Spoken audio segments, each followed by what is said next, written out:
राधे राधे, नमस्ते, good morning. स्वागत है हिंदी टीचर्स एकेडमी में। तो आज हम अपना 5वां अध्याय शुरू करेंगे। क्रिया व्याकरण की वन शॉट वीडियो है। 4 अध्याय हमने कंप्लीट किया है। पिछली वीडियो में हमने सर्वनाम पढ़ा था। ये वीडियो बहुत उपयोगी आपके लिए होने वाली है, तो इनको ज़रूर से ज़रूर आप देखा करें। तो आइए क्रिया पढ़ते हैं आज। जिस शब्द से किसी काम का करना या होना समझा जाए उसे क्रिया कहते हैं, जैसे पढ़ना, खाना, पीना आदि। इसके बाद है धातु। धातु किसे कहते हैं? तो धातु क्रियापद के उस अंश को कहते हैं जो किसी क्रिया के प्रायः सभी रूपों में पाया जाता है। धातु किसे कहते हैं? क्रियापद के उस अंश को कहते हैं जो किसी क्रिया के प्रायः सभी रूपों में पाया जाता है। धातु के भेद। शब्द निर्माण की दृष्टि से धातु 2 प्रकार की होती हैं, मूल धातु और यौगिक धातु। तो ध्यान देंगे, शब्द निर्माण की दृष्टि से धातु 2 प्रकार की होती हैं, मूल धातु और यौगिक धातु। मूल धातु स्वतंत्र होती है। यह किसी दूसरे शब्द पे आश्रित नहीं होती, जैसे खा, देख, पी इत्यादि। मूल धातु क्या होती है? स्वतंत्र होती है। ये किसी भी दूसरे शब्द पे आश्रित नहीं होती, तो इसे मूल धातु कहते हैं। इसके बाद यौगिक धातु। ये धातुएं किसी प्रत्यय के योग से बनती हैं, जैसे खाना से खिला, पढ़ना से पढ़ा। तो यौगिक धातु प्रत्यय के योग से बनती है, जैसे खाना से खिला और पढ़ना से पढ़ा। यौगिक धातु 3 प्रकार से बनती है। एक धातु में प्रत्यय लगाने से, दूसरा धातु में संज्ञा विशेषण से, और तीसरा कई धातुओं का संयुक्त करने से। तो ध्यान देंगे, यौगिक धातु 3 प्रकार से बनती है। धातु में प्रत्यय लगाने से बनती है प्रेरणार्थक क्रिया।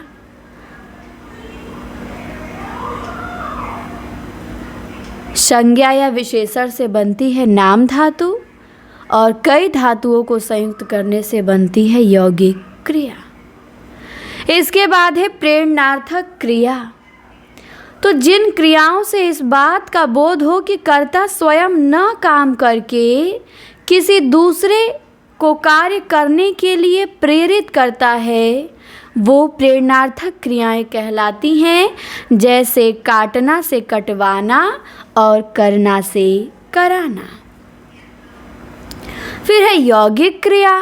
2 या 2 से अधिक धातुओं और दूसरे शब्दों के संयोग से या धातुओं में प्रत्यय लगाने से जो क्रिया बनती है उसे यौगिक क्रिया कहते हैं, जैसे चलना से चलाना और हंसना से हंसाना।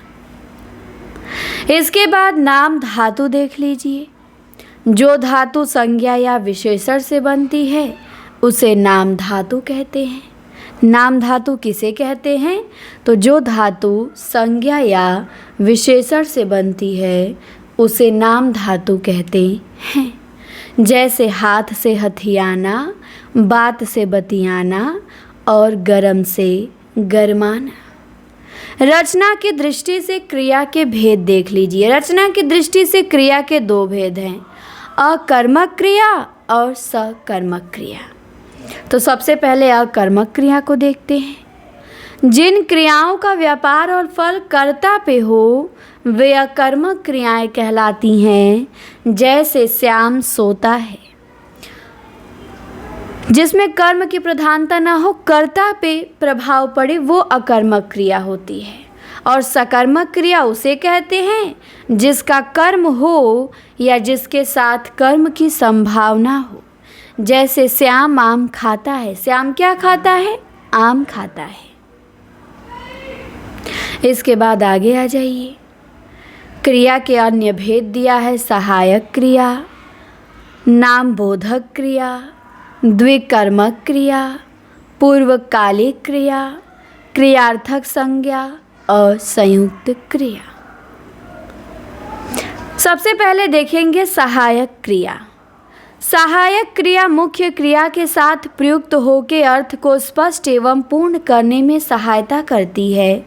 जैसे मैं घर जाता हूँ, यहाँ जाना मुख्य क्रिया है और हूँ सहायक क्रिया है। तो सहायक क्रिया मुख्य क्रिया के अर्थ को पूर्ण एवं स्पष्ट करने में सहायता करती है।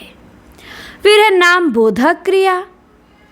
संज्ञा अथवा विशेषण के साथ क्रिया जुड़ने से जो संयुक्त क्रिया बनती है उसे नाम बोधक क्रिया कहते हैं। जैसे लाठी मारना, दुखी होना। तो संज्ञा अथवा विशेषण के साथ क्रिया जुड़ने से जो संयुक्त क्रिया बनती है उसे नाम बोधक क्रिया कहते हैं। जैसे लाठी मारना, दुखी होना। फिर है द्विकर्मक क्रिया। जिस क्रिया के दो कर्म होते हैं उसे द्विकर्मक क्रिया कहा जाता है। जैसे श्याम ने राम को थप्पड़ मारा। तो यहाँ पे दो कर्म है, एक तो राम और एक थप्पड़। किसे मारा? राम को मारा। क्या मारा? थप्पड़ मारा। फिर है पूर्वकालिक क्रिया। जब कर्ता एक क्रिया को समाप्त कर उसी क्षण दूसरी क्रिया प्रारंभ करता है तब पहली क्रिया को पूर्वकालिक क्रिया कहते हैं। जैसे मोहन भोजन करके सो गया। तो ध्यान देंगे पूर्वकालिक क्रिया। इसके बाद है क्रियार्थक संज्ञा। जब कोई क्रिया संज्ञा की भांति व्यवहार में आती है तब उसे क्रियार्थक संज्ञा कहते हैं। जैसे टहलना स्वास्थ्य के लिए लाभदायक है। तो टहलना क्या है? क्रियार्थक संज्ञा है। क्रियार्थक संज्ञा किसे कहते हैं? जब कोई क्रिया संज्ञा की भांति व्यवहार में आती है उसे क्रियार्थक संज्ञा कहते हैं। इसके बाद है संयुक्त क्रिया। जो क्रिया दो या दो से अधिक धातुओं के मेल से बनती है उसे क्या कहते हैं? उसे संयुक्त क्रिया कहते हैं। तो जो क्रिया दो या दो से अधिक धातुओं के मेल से बनती है उन्हें क्या कहते हैं? संयुक्त क्रिया। जैसे मुझे पढ़ने दो और है दूसरा वह खेलती कूदती रहती है। तो यहाँ पे पढ़ने दो, जो क्रिया दो या दो से अधिक धातुओं के मेल से बनती है उसे संयुक्त क्रिया कहते हैं। जैसे पढ़ने दो, खेलती कूदती। अब दिया है, पूछा भी जाता है, अर्थ के अनुसार संयुक्त क्रिया के कितने भेद होते हैं? 11 भेद होते हैं। आरंभ बोधक, निश्चय बोधक, समाप्ति बोधक, इच्छा बोधक, अवकाश बोधक, अभ्यास बोधक, अनुमति बोधक, शक्ति बोधक, नित्यता बोधक, पुनरुक्त संयुक्त क्रिया और आवश्यकता बोधक। तो सबसे पहले देखेंगे आरंभ बोधक। जिस संयुक्त क्रिया से क्रिया के आरंभ होने का बोध होता है उसे आरंभ बोधक संयुक्त क्रिया कहते हैं। मतलब कि जिस संयुक्त क्रिया से क्रिया के आरंभ होने का बोध हो उसे क्या कहते हैं? आरंभ बोधक संयुक्त क्रिया कहते हैं। जैसे वह पढ़ने लगा, पानी बरसने लगा। फिर है समाप्ति बोधक। जिस संयुक्त क्रिया से मुख्य क्रिया की पूर्णता व्यापार की समाप्ति का बोध हो वह समाप्ति बोधक संयुक्त क्रिया कहलाती है। जैसे वह खा चुका है। फिर है अवकाश बोधक। जिससे क्रिया को निष्पन्न करने के लिए अवकाश का बोध हो वह अवकाश बोधक संयुक्त क्रिया है। जैसे वह मुश्किल से सो पाया। तो जिस क्रिया को निष्पन्न करने के लिए अवकाश की आवश्यकता हो अवकाश बोधक, जिस संयुक्त क्रिया से मुख्य क्रिया की पूर्णता का बोध हो समाप्ति बोधक, और जिससे क्रिया आरंभ होने का बोध हो आरंभ बोधक। इनके नाम में ही इनकी परिभाषा है। फिर है अनुमति बोधक, तो जिससे कार्य करने की अनुमति दिए जाने का बोध हो वहाँ अनुमति बोधक होती है। जैसे मुझे जाने दो, मुझे बोलने दो। फिर है नित्यता बोधक, जिससे कार्य की नित्यता, उसके बंद न होने का भाव प्रकट हो, वह नित्यता बोधक संयुक्त क्रिया है। जैसे हवा चल रही है। फिर है आवश्यकता बोधक, जिससे कार्य की आवश्यकता या कर्तव्य का बोध हो, वह आवश्यकता बोधक संयुक्त क्रिया है। जैसे यह काम मुझे करना पड़ता है। फिर है निश्चय बोधक, जिस संयुक्त क्रिया से मुख्य क्रिया के व्यापार की निश्चयता का बोध हो, उसे निश्चय बोधक संयुक्त क्रिया कहते हैं। जैसे अब दे ही डालो। फिर इधर आते हैं, इच्छा बोधक है। इससे क्रिया के करने की इच्छा प्रकट होती है। जैसे वह घर आना चाहता है। फिर है अभ्यास बोधक, इससे क्रिया के करने का अभ्यास का बोध होता है। जैसे तुम लिखा करते हो। फिर है शक्ति बोधक, इससे कार्य करने की शक्ति का बोध होता है। जैसे मैं चल सकता हूँ। फिर है पुनरुक्त संयुक्त क्रिया, जब दो समानार्थक अथवा समान ध्वनि वाली क्रियाओं का संयोग होता है, तब उन्हें पुनरुक्त संयुक्त क्रिया कहते हैं। जैसे वो पढ़ा लिखा करता है। अब हम देखेंगे PYQ, जो एग्ज़ाम में क्रिया से मेन तो यही हमारा टारगेट है देखना। जो क्रिया से PYQ बने हैं उसे देखेंगे। परिभाषा तो हम आप लोग पढ़े ही हैं, ऊपर ऊपर देख लिए हैं। अब आइए जो प्रश्न बने हैं क्रिया से वो देखते हैं। तो ज़्यादा नहीं बने हैं, 3-4 पेज है, देख लेते हैं। चलिए शुरू करते हैं। क्लास को आप लोग शेयर कर देंगे, सभी के यहाँ लाइक कर देंगे। और आपको बताना चाहते हैं कि यदि आप नए हैं, अभी तक आगाज बैच से नहीं जुड़े हैं, तो ज़रूर जुड़िए। प्ले स्टोर से Hindi teachers academy app download करिए और आगाज बैच ज्वाइन करिए, या इस नंबर पे व्हाट्सअप मैसेज करिए कि मैम हमें भी आगाज बैच से जुड़ना है। 94 52 86 93 35 9452869335 नंबर नोट कर लेंगे। फीस केवल 499 है। 499। PGT का एग्ज़ाम लगा हुआ है, मॉक टेस्ट। मेरा टारगेट है कि एग्ज़ाम से पहले आज से लेके 10 फुल मॉक टेस्ट आप लोगों को करा दूं। अब देखिए कितना सफल होते हैं इसमें। 10 फुल मॉक टेस्ट, 8-10 कम से कम हो जाए। फुल मॉक टेस्ट मतलब 125 प्रश्नों का टेस्ट ऑनलाइन, और PDF टेस्ट 10 वो तो चलता ही रहेगा। PDF टेस्ट वो भी लगभग 10 हो जाएगा, वो भी 8-10 हो ही जाएगा। और मॉक टेस्ट और उसका सॉल्यूशन भी कराते हैं फिर हम टेस्ट का। तो आप लोग ज़रूर जुड़िए। और अभी TGT में तो समय है, TGT वाले एकदम निश्चिंत होकर जुड़ सकते हैं। फ़ीस बहुत कम है, नाम मात्र की है। 499 आज के ज़माने में कुछ नहीं है। तो जुड़िए और मन लगा के पढ़िए। हम मिलते हैं। अब ऐप पर तो क्लासें होती हैं। जुड़िए और मन लगा के पढ़िए। आ जाइए, क्रिया से जो प्रश्न बने हैं उनको देख लेते हैं कि कौन कौन से प्रश्न क्रिया से बने हैं। दिया है कि बच्चा रोज 8 बजे सोता है।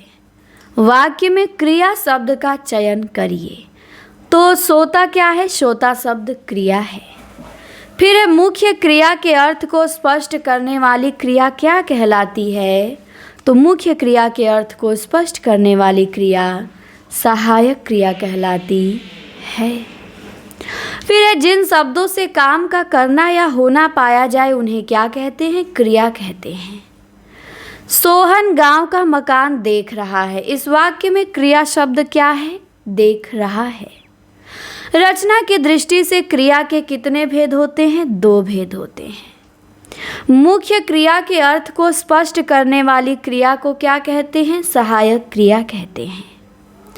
क्रिया का वह रूप जिसमें कर्ता के अनुसार लिंग परिवर्तित नहीं होता वो कौन सा है? तो भूतकालिक रूप है। क्रिया के पद परिचय में होता है। क्या होता है? तो वाच्य होता है, पुरुष होता है, लिंग होता है, वचन होता है। और काल भी होता है तथा वह शब्द भी जिससे क्रिया का संबंध है। फिर है टहलना एक अच्छा व्यायाम है। टहलना क्या है? तो टहलना क्रियार्थक संज्ञा है। फिर है मूल अकर्मक धातुओं के साथ प्रत्यय जोड़कर बनाई गई क्रियाएं क्या कहलाती हैं? तो मूल अकर्मक धातुओं के साथ प्रत्यय जोड़कर बनाई गई क्रियाएं साधित सकर्मक धातु कहलाती हैं। फिर है तुम्हारा आना खुशी की बात है। वाक्य में शब्द आना क्या है? तो आना क्रिया है।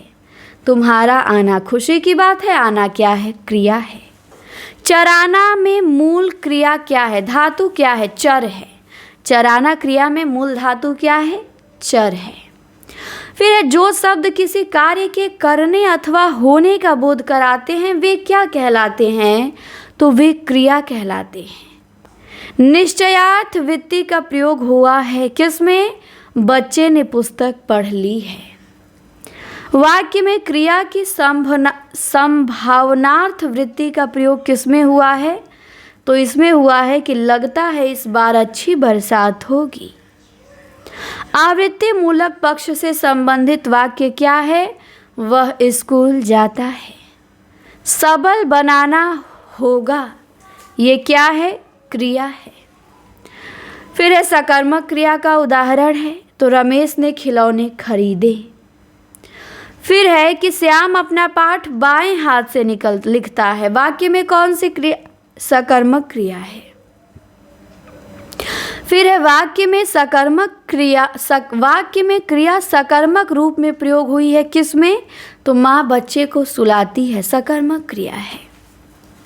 फिर है कि वह पतंग उड़ा रहा है, इसमें कौन सी क्रिया है? सकर्मक क्रिया है। पढ़ना शब्द में कैसी क्रिया है? सकर्मक क्रिया है। फिर राम फल खाता है, इसमें भी सकर्मक क्रिया है। सतीश ने केले खरीदे, इसमें भी सकर्मक क्रिया है। सिपाही चोर को पकड़ता है, इसमें भी सकर्मक क्रिया है। राम सेव खाता है, इसमें भी सकर्मक क्रिया है। राम खेल रहा है, इसमें भी सकर्मक क्रिया है। जिस क्रिया का फल कर्ता पे न पड़ के कर्म पे पड़े उसे क्या कहते हैं?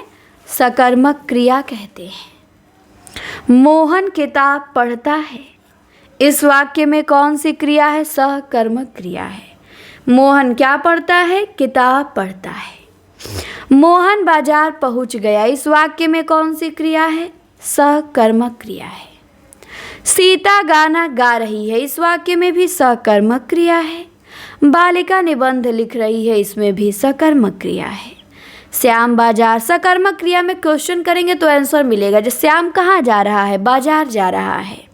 सोहन केला खाता है, क्या खाता है? सोहन केला खाता है। राम श्याम की किताब पढ़ता है, राम क्या पढ़ता है? किताब पढ़ता है, ये भी सकर्मक क्रिया है। उसने कार बेच दी, इसमें भी सकर्मक क्रिया है। बालक इस पुस्तकालय में पढ़ रहा है, इसमें भी सकर्मक क्रिया है। यदि उजड़ना अकर्मक क्रिया है तो इसकी सकर्मक क्रिया क्या होगी? सकर्मक क्रिया होगी उजाड़ना। फिर है मोहन पिताजी को पत्र लिख रहा है, इसमें कौन सी क्रिया? इसमें भी सकर्मक है। फिर है चलना, सोना, मुस्कुराना, लिखना, इन चारों में से सकर्मक क्रिया वाला शब्द है लिखना। यदि मुड़ना अकर्मक क्रिया है तो इसकी सकर्मक क्रिया क्या होगी? मोड़ना। विद्यार्थी लिखता है, इसमें क्रिया सकर्मक है। अब आती है अकर्मक क्रिया। सीढ़ी चढ़ते समय पैर फिसल के रोहन गिर पड़ा, यहाँ पे अकर्मक क्रिया। पानी बरस रहा है, अकर्मक क्रिया। बालक बहुत देर से रो रहा है, अकर्मक क्रिया। वह बिना बात ही हंस रही है, अकर्मक क्रिया। जिस क्रिया का फल कर्ता पे पड़े उसे क्या कहते हैं? अकर्मक क्रिया कहते हैं। चलना, फिरना, दौड़ना कैसी क्रिया है? अकर्मक क्रिया है। शिशु रो रहा है, कैसी क्रिया है? अकर्मक क्रिया है। अकर्मक क्रिया का प्रभाव किस पे पड़ता है? कर्ता पे पड़ता है। सीता सोई है, कैसी क्रिया है? अकर्मक क्रिया है। सीता सोई है। फिर है श्याम हंसता है, इसमें क्रिया अकर्मक। मनोहर सो रहा है, अकर्मक। राम हंसता है, अकर्मक। मीरा जोर से हंसी, अकर्मक। पानी बरस रहा है, अकर्मक। चिड़िया आकाश में उड़ रही है, अकर्मक। हवा चल रही है, अकर्मक। लड़की रोती है, अकर्मक। अब है द्विकर्मक क्रिया कि राम ने सोहन को एक कीमती कलम दिया। तो यहाँ पे कौन सी क्रिया है? द्विकर्मक क्रिया है। दीपावली के दिन सभी दीप जला के मिठाइयाँ खाते हैं। तो पहले दीप जलाते हैं, फिर मिठाइयाँ खाते हैं। तो द्विकर्मक क्रिया। किराएदार को मकान दिखाओ, द्विकर्मक क्रिया। फिर अध्यापक ने विद्यार्थियों को पाठ पढ़ाया, द्विकर्मक क्रिया। मैंने लड़के को पुस्तक पढ़ाई, द्विकर्मक क्रिया। दीपा ने गाय को चारा खिलाया, द्विकर्मक क्रिया। अब आती है प्रेरणार्थक क्रिया। राधा ने पायल को चिट्ठी लिखवाई, प्रेरणार्थक क्रिया। फिर वाक्य में क्रिया के भेद का चयन कीजिए कि जमींदार किसानों से खेत जुतवाते हैं, कौन सी क्रिया? प्रेरणार्थक क्रिया। जगाना क्या है? प्रेरणार्थक क्रिया। अध्यापक छात्र से कहानी लिखवाता है, खुद नहीं लिख रहा, लिखवाता है, प्रेरणार्थक क्रिया। माँ ने बच्चे को बाहर भिजवाया, प्रेरणार्थक क्रिया। मालिक नौकर से सफाई करवाता है, प्रेरणार्थक क्रिया। राम लक्ष्मण से पत्र लिखवाता है, प्रेरणार्थक क्रिया। माँ ने पिताजी से सामान मंगवाया, प्रेरणार्थक क्रिया। गिरना, बोलना, सुनाना, कहना, इसमें क्रिया प्रेरणार्थक क्रिया। यदि दौड़ना आकर्मक क्रिया है तो इसकी प्रेरणार्थक क्रिया क्या होगी? दौड़वाना। फिर है उठना, उड़ना, दिलाना, चलना, इसमें से प्रेरणार्थक क्रिया है दिलाना। ओढ़ना आकर्मक क्रिया है, इसकी प्रेरणार्थक क्रिया क्या होगी? उड़ाना। इसके बाद है उठाना, चमकना, गिराना, देना, इसमें प्रेरणार्थक क्रिया वाला शब्द है गिराना। जागना मूल रूप क्रिया का प्रथम प्रेरणार्थक रूप क्या होगा? जगाना। फिर है पूर्वकालिक क्रिया। बाजार से आके गीता खाना पकाएगी, वाक्य में आकर किस क्रिया का उदाहरण है? पूर्वकालिक क्रिया का। जब कर्ता एक काम समाप्त कर उसी क्षण दूसरी क्रिया में प्रवृत्त हो जाए तो उस पहली क्रिया को क्या कहते हैं? पूर्वकालिक क्रिया कहते हैं। पंडित जी हवन कराकर कथा कह रहे हैं, इसमें करा कर कौन सी क्रिया? पूर्वकालिक क्रिया। फिर वह नहाकर पढ़ेगा, इसमें क्रिया पूर्वकालिक क्रिया। पिताजी चाय पी के दफ्तर चले गए, इसमें क्रिया पूर्वकालिक क्रिया। चोर उठ भागा, इसमें क्रिया पूर्वकालिक क्रिया। अब पढ़कर क्या होगा? इसमें क्रिया पूर्वकालिक क्रिया। रोहन चाय पी के बैठ गया, इसमें क्रिया पूर्वकालिक क्रिया। फिर है हथियाना, चिकनाना, कौन सी क्रिया है? नाम धातु क्रिया है। मच्छर भिनभिनाते हैं, इसमें क्रिया नाम धातु क्रिया। उसने मेरी सारी संपत्ति हथिया ली, इसमें नाम धातु क्रिया। जो क्रिया संज्ञा या विशेषण से बनती है उसे क्या कहते हैं? नाम धातु कहते हैं। जो क्रिया संज्ञा या विशेषण से बनती है उसे क्या कहते हैं? नाम धातु। इसके बाद है तुम्हें कार बिल्कुल नहीं मिलेगी। दिए गए वाक्य की वृत्ति क्या है? निश्चयार्थक है। वह मेरे घर आया करता है, यहाँ पे कौन सी क्रिया है? तो आया और करता संयुक्त क्रिया है। वह अनेक बोलियां बोलता है, यहाँ पे सजातीय क्रिया है।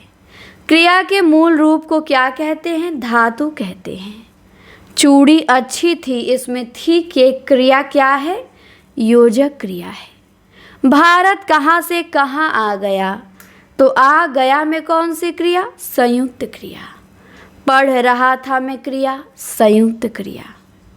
मूल अकर्मक धातुओं के साथ प्रत्यय जोड़कर बनाई गई क्रियाएं क्या कहलाती हैं? साधित सकर्मक धातु कहलाती हैं। वाक्य में क्रिया के सातत्य बोधक पक्ष का प्रयोग हुआ है, किसमें? तो मोहन अपनी कक्षा में पढ़ा रहा है। क्रिया के पूर्णता बोधक पक्ष का प्रयोग किसमें हुआ है? तो अब बरसात रुक गई है, पूर्ण हो गया है काम। फिर एक क्रिया की इच्छार्थ वृत्ति का प्रयोग किसमें हुआ है? ईश्वर सबका भला करे या कल्याण करे। फिर है आरंभ बोधक संयुक्त क्रिया किसमें है? तो वह रोने लगा, इसमें आरंभ बोधक संयुक्त क्रिया है।